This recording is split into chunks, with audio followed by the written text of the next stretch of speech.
My skin glowed with conviction and confidence when Friday came. I'd kept the scale close, not just for safekeeping, but because of the reassurance it brought me.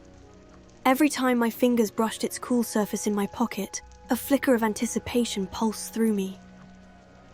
The common room gradually filled with early risers, dressed for breakfast and waiting for their classmates to join them. Oddly, Ominous wasn't among them. My thumb traced the scale's edges beneath my robes as I scanned the room, mind focused on planning every detail of how I'd give him the gift. I was so lost in thought that I didn't notice Anne until she flopped onto the couch beside me. "You look lovely today," she said, her tone casual, but her gaze appraising as she took in my flushed cheeks and the turquoise shimmer in my hair. "I like the new colour. It suits you." I beamed at the compliment, automatically twirling a green strand between my fingers, feeling, if only for a moment, like a mermaid myself. Before I could respond, Anne's attention flickered sideways, her eyebrows twitching as though she was resisting the urge to turn her head. I followed her gaze and caught a glimpse of Nerida pausing near the staircase. Her expression was pained, her steps hesitant, until she finally turned and followed the others to breakfast.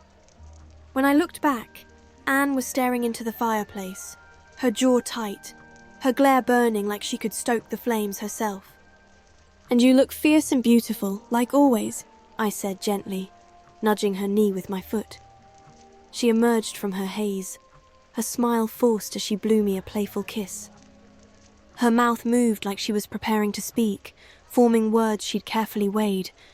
But before she could, Ominous's voice shattered the moment. "I can't believe you keep pestering me about this. It's my birthday," he snapped, storming out of the dormitory with loud, angry steps.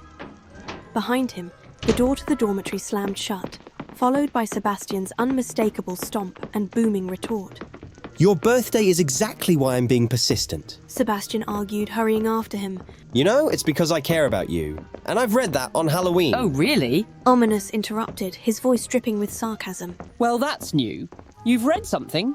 Let me guess. Some cursed text from the restricted section, written by a totally unsuspicious individual insisting that the dark arts are grossly misunderstood?"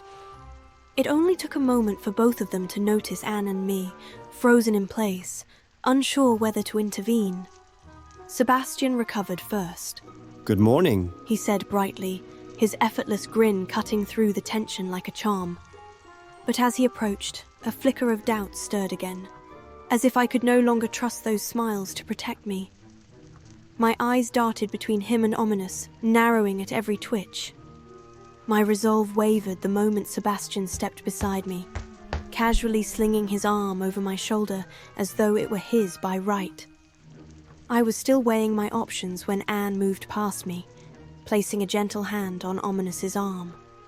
Her cheerful tone matched her brother's, a deliberate attempt to smooth over the mood. "Happy birthday, Ominous." He hesitated, clearly tempted to continue ranting about Sebastian's questionable reading habits. But then he sighed, long and low, and let a faint smile form just for Anne. "Thank you." I opened my mouth to add my own congratulations, but Sebastian leaned down, his lips brushing the shell of my ear as he whispered, "I think we should sing now." I resisted the urge to look at him, glancing instead at Anne. Her eyes lit up and she gave me a quick, eager nod. And just like that, the common room erupted with the relentless chants of the Sallow twins, their voices loud and shamelessly off-key. Encouraged by their energy, I joined in, my grin widening with every word as Ominous stood there, arms crossed, patiently enduring it. Still, he couldn't quite hide the flicker of joy twitching at the corners of his lips. "Well," he said, once the singing finally faded, sighing theatrically to suppress a laugh. "that was certainly refreshing. Let's get down to breakfast. I'm starving." Sebastian was the first to move, taking the lead with the triumphant air of someone who believed he'd successfully deflected the earlier argument. But as we climbed the steps to the Great Hall, I couldn't help but notice the shadow of guilt clinging to him, a weight that added a trace of unsteadiness to every one of his smirks.